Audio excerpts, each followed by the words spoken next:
Hello, you beautiful people. So, I think most of us know that Castorice and Anaxa are one of the most hyped characters during the Amphoreus arc, and I'm very confident that you clicked on this video because you want to know the recent info that we got on their kits, right? Luckily for you though, you've landed on the perfect video to get all that juicy kit-related info. Today, I'm mainly going to talk about the recent info that we got on Castorice and Anaxa's kit, and along with this, I'll make some speculations related to their playstyle, their preferred relic sets, and their best teammates. Other than all that, I'll recap all the previous info that we have on Castorice, and we also got some info related to Mydei's kit and a new 4-star abundance character, but I think I'm going to reserve that topic until the later parts of this video. Before we begin, let me just mention the usual disclaimer that everything which I mention in this video is based on speculations taken from different sources, and it might be changed at any point of time. So do remember to take all this info with a grain of salt. With that being said, let's begin without wasting any more of your time or energy. Alright, I'm guessing most of you guys are interested in Castorice a little bit more than Anaxa and Mydei, so let's start discussing the info on her and slowly we'll move on to the other characters. First of all though, I want to ask you, how do you feel about her battle stance or pose that was revealed recently? Personally, I like her pinkish and purplish color scheme quite a lot, and that scythe in her hand makes her an almost must-pull character for me. Funny thing though, I feel like this blurry battle stance reveal did better marketing for Castorice and her design as compared to her reveal in the Amphoreus trailer shown at the Game Awards, but maybe I'm the only one who feels like that. Anyways, starting with the very basics, Castorice is going to be a quantum-type unit who follows the path of remembrance, and she'll play the role of a HP scaling traditional hyper-carry on your team, while also having some sub-DPS capabilities related to HP manipulation and all that. Talking a little bit about her base design first, we already saw that she uses a scythe while she is in a battle, and other than this, she also has a huge undead dragon as a memo sprite. I think most of us already noticed her dragon during the patch 3.0 trailer, where it was shown or teased quite clearly, and honestly, I'm really hyped for her animations because I just know that her animations will be really good. Other than this, I think we can easily speculate that her entire character theme is somewhat related to death and decay, right?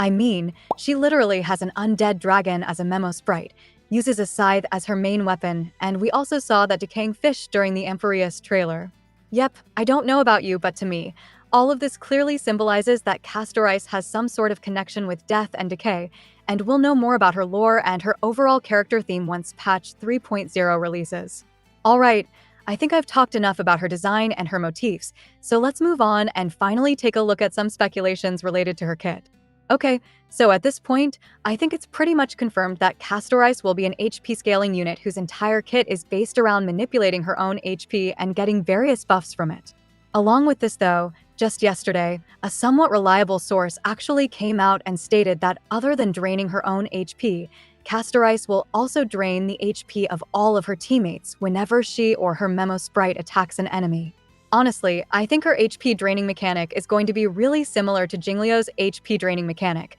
but unlike Jingliu's HP drain, her HP drain will actually provide her or her memo sprite with unique buffs or something like that. Also, if she actually drains a pretty decent amount of HP whenever she attacks an enemy, Castorice might turn out to be really synergistic as a sub-DPS or a dual DPS with Mydei. I mean, Mydei's entire kit revolves around him losing a ton of HP to maintain his enhanced state, so the synergy with Castorice is pretty obvious, right?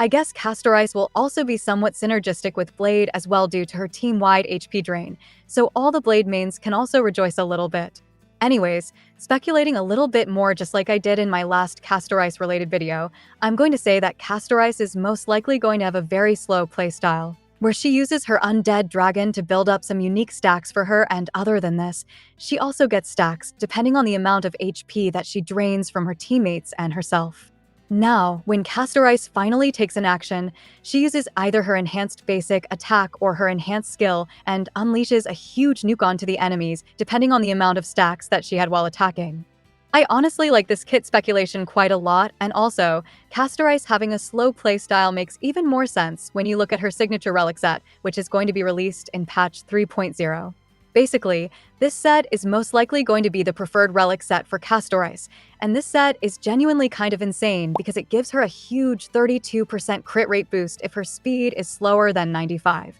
and a pretty decent 16% crit rate boost if her speed is slower than 110. Yep, I think it makes quite a lot of sense for Castorice to prefer a somewhat slow play style, and if anyone is curious, this set is most likely going to be the preferred relic set for Triby as well. Moving on, yesterday, the same source stated that the best teammates for a Castorice premium hypercarry team will be Sunday and the Remembrance Trailblazer. Honestly, in my opinion, I think this was pretty obvious because Sunday is quite literally a support specifically made for Remembrance units, and Castorice is a Remembrance unit with a unique memo sprite at the end of the day. Other than Sunday, the Remembrance Trailblazer also synergizes insanely well with the Memosprite-based characters, and this team, along with a 5-star Abundance character like Lingshaw, will probably be one of the best teams in the game upon release. I mean, we all know that Castorice is most likely going to be a really broken DPS, right? She is literally our anniversary unit similar to Acheron, and I believe there is no way they'll fumble her kit.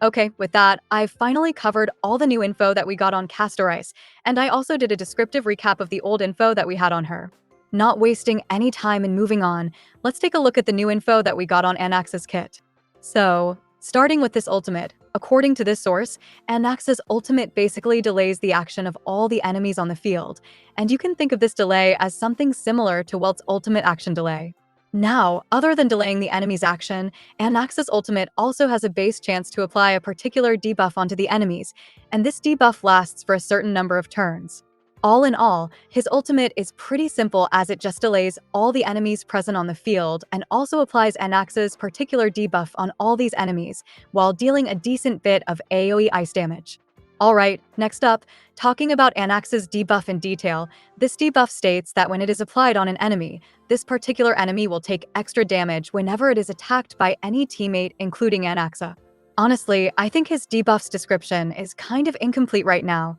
but additional damage does seem pretty good. And I'm guessing that Anaxa's role will be some sort of a mix between a sub-DPS and a debuffer on your team rather than being a pure debuffer. Lastly, we also got info on Anaxa's talent, and I have a feeling that a lot of you guys will find his talent quite similar to another debuffer that we have in HSR. Basically, his talent says that whenever Anaxa deals damage onto the enemies by using his ultimate, he applies a random weakness onto these enemies, and each instance of damage applies a different weakness for a certain number of turns. Yep, we finally got another Nihility character who can apply different elemental weaknesses onto the enemies, and I know a lot of you guys are somewhat confused, because a random weakness application doesn't really seem that good, right? Well, just me speculating here, but I think Anaxa will be able to apply more than just a single weakness onto the enemies, and maybe he can make an enemy have all the elemental weaknesses at the same time. I think that would be kind of broken, and I guess the Silver Wolf rerun in patch 3.0 does make a lot more sense now.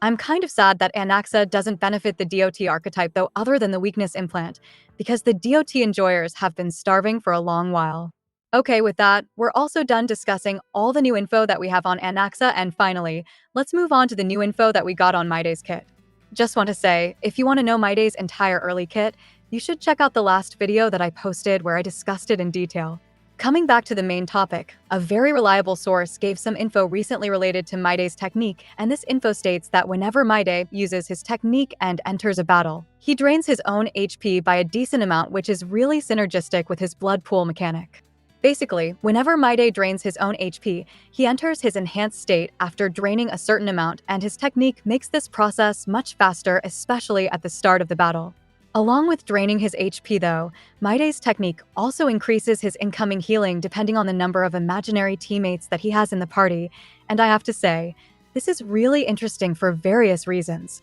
First of all, I think we all know Mydei really enjoys extra or bonus healing as he is a massive tank-type unit who consumes his HP all the time. Yep, this just means that Mydei needs a ton of healing from his teammates to help him sustain properly. This part is pretty simple though, and I would say the actual interesting part about his technique is the imaginary teammates requirement to get this extra incoming healing. Now, when you look at the imaginary character roster who is totally filled with males except Rappa, I think it's very obvious that Luocha will totally synergize with Mydei's technique, as he is arguably the best healer in the game when it comes to pure healing and nothing else. Not everyone has Luocha though, so I was wondering what other healers could synergize with Mydei, but luckily, just a few hours after we got this info related to his technique, we got another info which stated that there will be a new 4-star Abundance character releasing in either patch 3.2 or 3.3. I would say this character is almost guaranteed to synergize with Mydei because there's no way they make Mydei specifically want imaginary teammates to get some bonus healing and then release a new Abundance character who doesn't synergize with him.